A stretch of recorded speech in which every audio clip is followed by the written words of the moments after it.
Good morning students. आज हम लोग आंत ग्रंथियाँ का अध्ययन करेंगे। छोटी आंत की दीवार में कई ग्रंथियाँ होती हैं जिससे स्राव होता है। इस स्राव को आंत रस, जिसे अंग्रेजी में सक्कस एंट्रिकस कहा जाता है, आंत रस के एंजाइम तथा भोजन के विभिन्न अवयवों पर इस प्रकार से क्रिया करते हैं। पेप्टाइडेज और पेप्टोन अभिक्रिया करके एमिनो अम्ल का निर्माण करते हैं। लाइपेज और बची हुई इमल्सीकृत वसा अभिक्रिया करके वसा अम्ल और ग्लिसरॉल का निर्माण करते हैं। इन्वर्टेज और सुक्रोज अभिक्रिया करके ग्लूकोज और फ्रक्टोज का निर्माण करते हैं। माल्टेस और माल्टोस अभिक्रिया करके ग्लूकोज और ग्लूकोज का निर्माण करते हैं। लैक्टेस और लैक्टोस अभिक्रिया करके ग्लूकोज और ग्लैक्टोज का निर्माण करते हैं। न्यूक्लियस और न्यूक्लिक एसिड अभिक्रिया करके न्यूक्लियोटाइड्स का निर्माण करते हैं। इस प्रकार छोटी आंत में पाचन की क्रिया पूर्ण होती हैं, जिससे भोजन के जटिल अघुलनशील अणु सरल घुलनशील अणुओं में बदल जाते हैं। इस अवस्था में काइम और भी तरल हो जाता है तथा अब यह चाइल कहलाता है।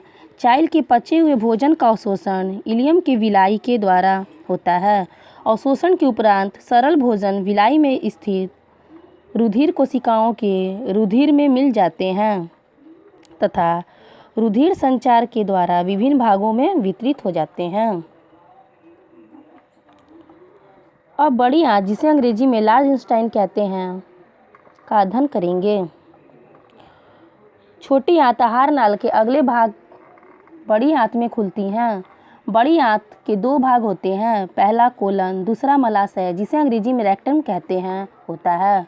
छोटी आंत तथा बड़ी आंत के जोड़ पर एक छोटी नली होती है जिसे सिक्कम कहा जाता है। सिक्कम के शीर्ष पर एक अंगुली जैसी रचना होती है जिसका सिरा बंद होता है, अपेंडिक्स कहलाती है। मनुष्य के आहार नाल में अपेंडिक्स का कोई कार्य नहीं होता है। अब यह एक अवशोषी अंग, जिसे अंग्रेजी में वेस्टिबुलर ऑर्गन कहते हैं। कोलन के तीन भाग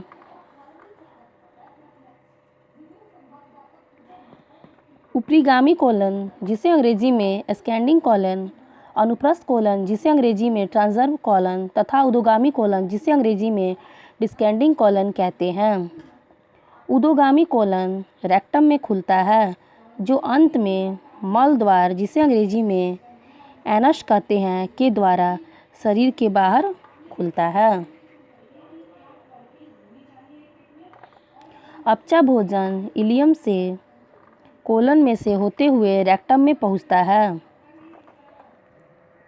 बड़ी आंत के इन भागों में अपचे भोजन का अतिरिक्त जल भी अवशोषित हो जाता है। अंत में अपचा भोजन मल के रूप में अस्थायी तौर पर रेक्टम में संचित रहता है, जहां से यह समय समय पर मल द्वार के रास्ते शरीर से बाहर निकलता है। इसी के साथ यह अध्याय समाप्त होता है। धन्यवाद।